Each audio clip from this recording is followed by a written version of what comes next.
Good morning student. अब तक physics में आपने पढ़ा ओम्स का नियम, किरचॉफ्स लॉ और इलेक्ट्रोमोटिव फोर्स, विद्युत वाहक बल और विभवांतर में अंतर। ठीक है, आवेश और करंट और विभव ये हमने पहले पढ़ चुका है। अब हम पढ़ते हैं नया चैप्टर जिसमें हमने स्टार्ट किया था अर्धचालक से कि अर्धचालक है क्या। तो हम अर्धचालक को, चालक को और कुचालकों को, एक जो चार्ज फ्लो होता है, जो करंट फ्लो होता है, जो कंडक्टिविटी होती है, जो चालकता होती है, उसके आधार पर डिवाइड करते हैं। ठीक है, तो हम देखते हैं कि जिन पदार्थों में करंट चलती है, ठीक है, वो चालक पदार्थ होते हैं। जिसमें करंट नहीं चलती वो कुचालक पदार्थ होते हैं। और अर्धचालक ऐसा ठोस है, ऐसा पदार्थ है जिसमें ऊर्जा प्रवाहित होती है, करंट प्रवाहित होती है और नहीं भी होती। वो डिपेंड करता है टेम्परेचर पर। ठीक है, इसका कारण क्या है वो पढ़ेंगे हम। ठीक है, तो जो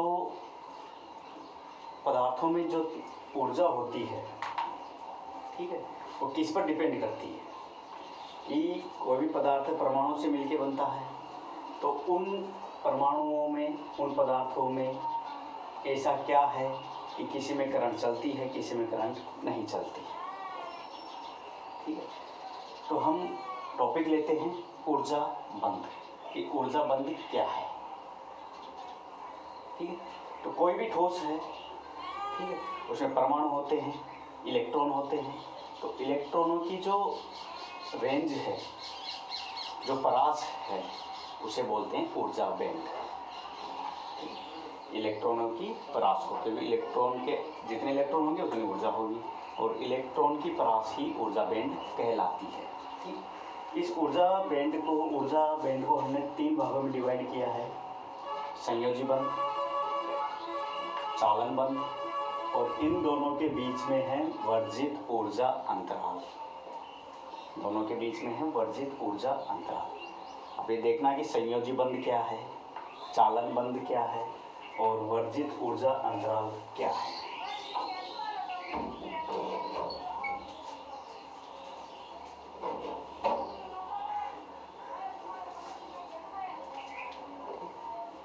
पहले करते हैं संयोजी बंध।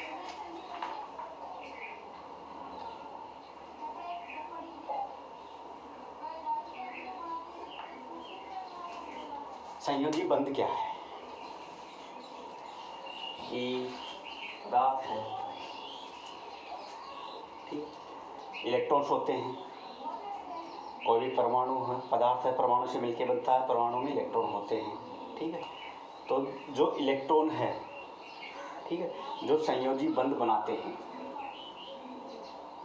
जिसमें संयोजी इलेक्ट्रॉन होते हैं, संयोजी बैंड कहलाते हैं।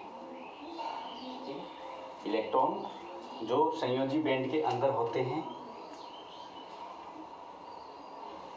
संयोजी अंतराल या संयोजी बंध कहलाता है। ठीक है, इसमें जो इलेक्ट्रॉन है पदार्थ के अंदर, ठीक है, वो आपस में अन्योन्य क्रिया करके आपस में जुड़े रहते हैं।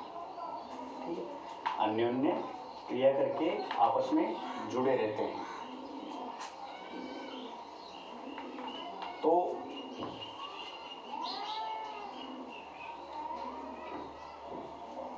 किस बंध के द्वारा?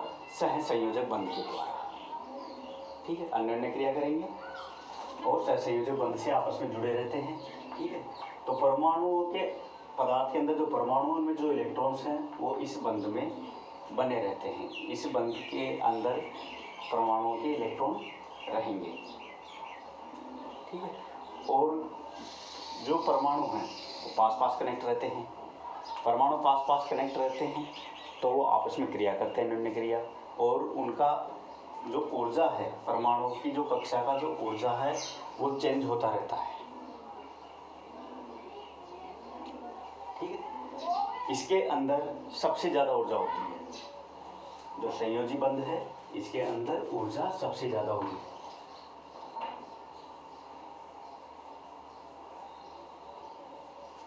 क्योंकि सारे इलेक्ट्रॉन इसी बंध में रहते हैं, ठीक है। और जो संयोजी बंध है, चालन बंध और वर्जित ऊर्जा अंतराल के सबसे नीचे होता है, ठीक है। सबसे ज़्यादा इलेक्ट्रॉन इसी में होते हैं, तो सबसे ज़्यादा ऊर्जा भी इन्हीं के पास रहेगी, ठीक है। संयोजी बंध क्या है? संयोजी बंध जिसमें इलेक्ट्रॉन उपस्थित हैं, ठीक है। जो परमाणु हैं उनके बाहरतम कक्ष में जो इलेक्ट्रॉन विद्यमान है बाहरी कक्षा में, ठीक है, वो इस बंध में रहेगी, ठीक है। और ये हमेशा बंध बनाने के लिए भाग लेते हैं, ठीक है। लेकिन जो करंट प्रवाहित होती है, जो धारा प्रवाहित होती है पदार्थ के अंदर, उसमें ये इलेक्ट्रॉन भाग नहीं लेते, ठीक है। इसमें ये इलेक्ट्रॉन भाग लेते हैं, ठीक। करंट में ये वाले इलेक्ट्रॉन भाग नहीं लेते, ठीक है। ये जो परमाणु होता है उसके नाभिक से बंधे हुए रहते हैं, ठीक है। इसके जो इलेक्ट्रॉन है वो परमाणुओं के नाभिक से बंधे हुए रहेंगे।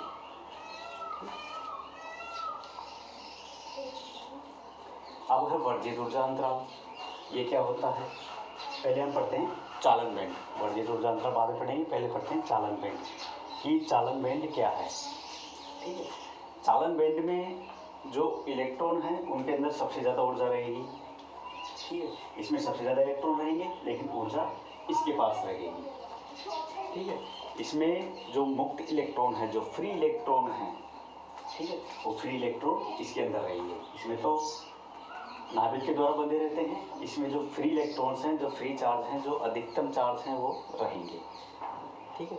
और जो चालन बैंड में, जो चालन बंध में जो इलेक्ट्रॉन है उसमें हम टेम्परेचर ना बढ़ाएं, ठीक है, एनर्जी ना बढ़ाएं, तब भी शून्य ताप पर वो करंट का प्रवाहित कर सकते हैं। इसके अंदर जो इलेक्ट्रॉन उपस्थित हैं वो करंट का प्रवाहित करते हैं, ठीक है। जो चालक होता है, ठीक है, चालकों के अंदर, इसके अंदर इलेक्ट्रॉन होते हैं। कुछ चालकों में इसमें इलेक्ट्रॉन नहीं होते और अर्धचालकों में भी इसमें इलेक्ट्रॉन नहीं होते, ठीक है। सिर्फ चालक पदार्थों के अंदर ही फ्री इलेक्ट्रॉन होते हैं और वो इस बंध में रहते हैं, ठीक है। ये भी भरा हुआ रहता है, ये भी भरा हुआ रहता है, ठीक है।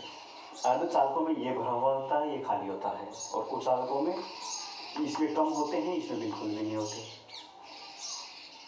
ठीक है।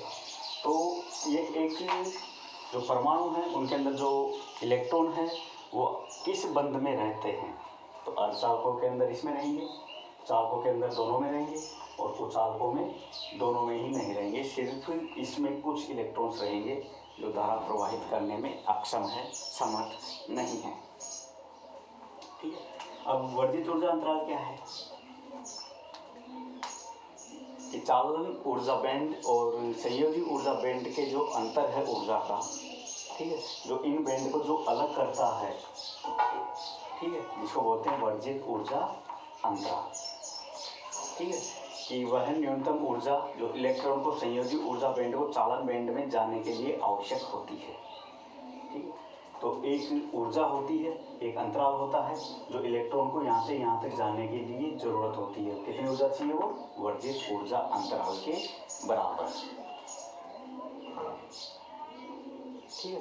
इस तरह चालकता चेक करने के लिए हम क्या देखेंगे? वर्जित ऊर्जा अंतराल की वर्जित ऊर्जा अंतराल कितना है, ठीक है। इसके आधार पर हम चालक, उचालक और अर्धचालक का वर्गीकरण करेंगे वर्जित ऊर्जा अंतराल के अकॉर्डिंग।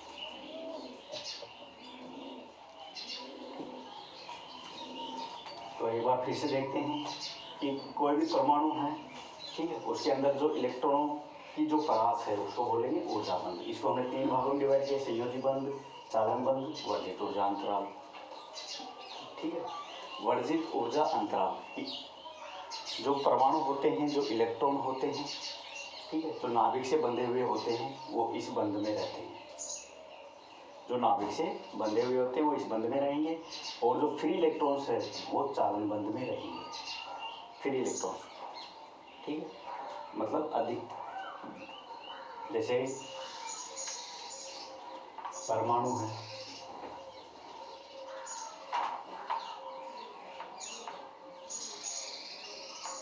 ठीक है। एस्पेक्ट पूरा करने के लिए 8 इलेक्ट्रॉन्स चाहिए, यहाँ पर 9 इलेक्ट्रॉन्स हैं, तो एक इलेक्ट्रॉन फ्री है, वो फ्री वाला इलेक्ट्रॉन यहाँ रहेगा, 8 इलेक्ट्रॉन यहाँ रहेंगे, ठीक है। तो जो फ्री इलेक्ट्रॉन्स है वो कहाँ होगा, चालन बंध में, और जो फ्री इलेक्ट्रॉन्स है उसके माध्यम से ही चालकता बनती है किसी भी पदार्थ में, ठीक है। अब ये जो 8 इलेक्ट्रॉन हैं इनको यहाँ से यहाँ ले जाने के लिए हमें कुछ ऊर्जा देनी पड़ेगी। कितनी ऊर्जा देनी पड़ेगी, इसके बराबर कि चालन बंध और संयोजी बंध में ऊर्जा अंतराल कितना है, उतनी ऊर्जा हम इसको देंगे तो यहाँ से इलेक्ट्रॉन यहाँ जाएंगे और वो चालकता बढ़ाएंगे, ठीक है, करंट बढ़ाएंगे, ठीक। तो ये था ऊर्जा बंध, ठीक। कोई प्रॉब्लम है पूछ सकते हैं।